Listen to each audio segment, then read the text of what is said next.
दोस्तों यकीनन इस्लाम ही वो वाहिद दीन है जो कयामत तक बाकी रहेगा और फिर कयामत के दिन जो इस दीन से जो आपको मैं वीडियो दिखाने लगा हूँ मतलब है इस्लामी वीडियो है।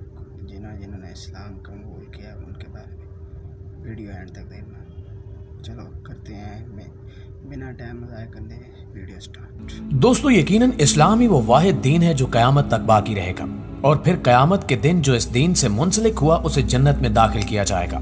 बेशक अल्लाह अपने फजलो करम से आज भी नमाजो कुरान के मौजे आश्कार करता रहता है, जिनको देखते हुए बेशुमार लोग दायरे इस्लाम में दाखिल हो रहे हैं, जैसा कि मशहूर भारतीय अदाकार विवियन डेसिना के साथ हुआ। आज की वीडियो में हम जानेंगे कि इनके साथ कौन सा वाकया पेश आया जिसको देखते हुए ये मुसलमान हो गए, और इसके साथ साथ हम ये भी जानने की कोशिश करेंगे कि आज से पहले कौन सी मशहूर हिंदू शख्सियात इस्लाम कबूल कर चुकी हैं। दोस्तों विवियन डेसिना मशहूर भारतीय अदाकार हैं जो मकबूल तरीन टीवी ड्रामों में काम कर चुके हैं, जिनमें प्यार की एक कहानी, झलक दिखला जा, शक्ति, मधुबाला और दीगर शामिल हैं। लेकिन अब इन्होंने इस्लाम कबूल करके पूरी दुनिया को हैरान कर दिया है और इस्लाम के दुश्मनों की आंख में खटक रहे हैं। इस हवाले से इन्हें इंतहा पसंदों की जानिब से धमकियों का भी सामना है, लेकिन इनका अपने एक बयान में कहना था कि मुझे अब किसी की परवाह नहीं है और अगर मैं कत्ल भी हो गया तो मैं शहीद गिना जाऊंगा। भारतीय मीडिया रिपोर्ट्स के मुताबिक विवियन काफी अरसे से स्पॉटलाइट से दूर थे। इनके हवाले से ना कोई खबर सामने आई थी और ना ही इन्हें ड्रामों में देखा गया, जिसके बाद कुछ अफवाहें ये भी थी कि अदाकार ने अपना मजहब तब्दील कर लिया है, लेकिन अब इन्होंने इस बात की तस्दीक खुद कर दी है।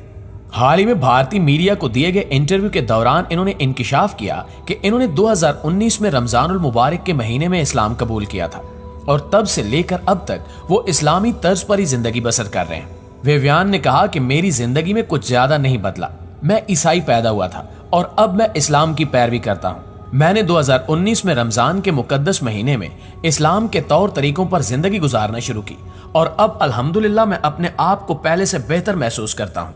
इसके अलावा इन्होंने कहा कि मुझे दिन में 5 वक्त की नमाज पढ़ने से बहुत सुकून मिलता है। दोस्तों सिर्फ यही नहीं बल्कि इनसे पहले भी बहुत से मशहूर अदाकार कबूल इस्लाम का शरफ हासिल कर चुके हैं, जैसा कि जनूबी एशिया के सबसे कम उम्र म्यूजिक डायरेक्टर का एजाज रखने वाले हिंदुस्तानी मौसीकार युवन शंकर राजा अपनी मां के इंतकाल के बाद इस्लामी तालीमात से मुतासिर होकर हाल ही में मुसलमान हो चुके हैं। अपने एक इंटरव्यू में युवन का कहना था कि इनके वालिदैन कट्टर हिंदू थे और अपने अकायद में इस कदर पुख्ता थे कि अगर घर में गिलास भी टूट जाता तो वो किसी पंडित को बुला लेते थे। 2011 में अपनी वालदा के इंतकाल के बाद वो खासे बेसकून रहे, जिसके बाद उनके एक दोस्त ने एक मुसल्ला दिया कि जब भी अपनी वालदा की याद में दिल बोझल हो तो इस मुसल्ले पर बैठ जाया करो। मुसल्ले पर बैठने के साथ ही वो ज़ारो कतार रोने लगे और अल्लाह तबारक व तआला से अपने गुनाहों की माफी मांगने लगे। इस वाक़े ने इनकी रूह को तरोताज़ा कर दिया और इसके बाद इन्होंने कुरान करीम का मुताला शुरू किया। युवन शंकर के मुताबिक जैसे जैसे इन्होंने कुरान को समझना शुरू किया तो इन पर इस कायनात की हकीकत आश्कार होने लगी और बिल आखिर जनवरी 2014 में इन्होंने बाकायदा तौर पर मुसलमान होने का फैसला कर लिया। इन्होंने वालिद को सबसे आखिर में अपने फैसले से आगाह किया तो इन्होंने इसकी सख्त मुखालफत की, लेकिन इनके भाई और भाभी ने इनको काफी हिम्मत दिलाई और आज ये एक मुसलमान बनकर अपने रब की नेमतों का शुक्र अदा करते हैं। दोस्तों इसी तरह ए.आर. रहमान का नाम किसी तारुफ का मोहताज नहीं। इन्होंने एक हिंदू घराने में जन्म लिया, लेकिन कई मन्नतों और मुरादों के बाद हासिल होने वाले वालदा के लाडले बेटे दलीप कुमार यानी मौजूदा ए.आर. रहमान की तबीयत खराब रहने लगी तो मां ने लोगों के कहने पर एक पीर के मजार पर हाजिरी दी और मन्नत मांगी, जिसके बाद दलीप की तबीयत ठीक और मां का अकीदा पुख्ता हो गया, जिसके बाद पूरे घर ने इस्लाम कबूल किया और दलीप का नाम अल्लाह रखा रहमान रखा गया। रहमान की मौसीकी किसी अवार्ड की मोहताज नहीं, लेकिन इन्हें जितने अवार्ड्स मिले हैं वो शायद किसी भी हिंदुस्तानी मौसीकार को आज तक नहीं मिल सके। ए.आर. रहमान को बाफ्टा, गोल्डन ग्लोब, सेटेलाइट्स और क्रिटिक्स चॉइस अवार्ड्स मिल चुके हैं, जबकि मुल्की सतह पर इन्हें 4 नेशनल अवार्ड्स और 7 फिल्म फेयर अवार्ड्स मिले हैं। तामिल फिल्मों में भी रहमान की मौसीकी बहुत मकबूल है और इस इंडस्ट्री ने इन्हें 1-2 नहीं बल्कि 12 अवार्ड से नवाजा है। इन्होंने 2005 में अपना जदीद आलात से लैस स्टूडियो बनाया, जो इस वक्त एशिया का सबसे बड़ा स्टूडियो माना जाता है। इनकी मौसीकी में कभी मगरबी धुन सुनाई देती है तो कभी आपको बहते झरने की सदा और क्लासिक म्यूजिक, कभी सूफी संगत तो कभी जाज। नाज़रीन, अब आपको एक ऐसी फैश मॉडल की कहानी बताते हैं जिसने सारी जिंदगी फहाशी को प्रमोट करने के लिए काम किया। इसका नाम सारा अबोकर है, जो अमेरिका के एक बड़े और खूबसूरत शहर में पली बड़ी है।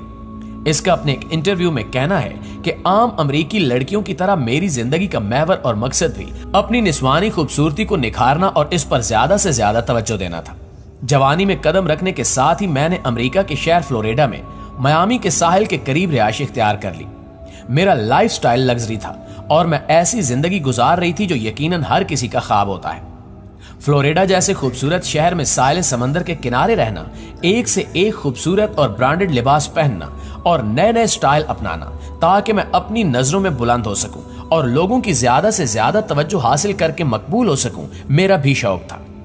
मैंने वही किया जो हर इंसान अपनी जिंदगी को बेहतर बनाने के लिए करता है और जो शायद हमें बचपन से ही सिखा दिया जाता है। देखा जाए तो मैं इस लिहाज से एक कामयाब जिंदगी गुजार रही थी, लेकिन इसके बावजूद मुझे अपने अंदर हमेशा एक खालिसापन महसूस होता था।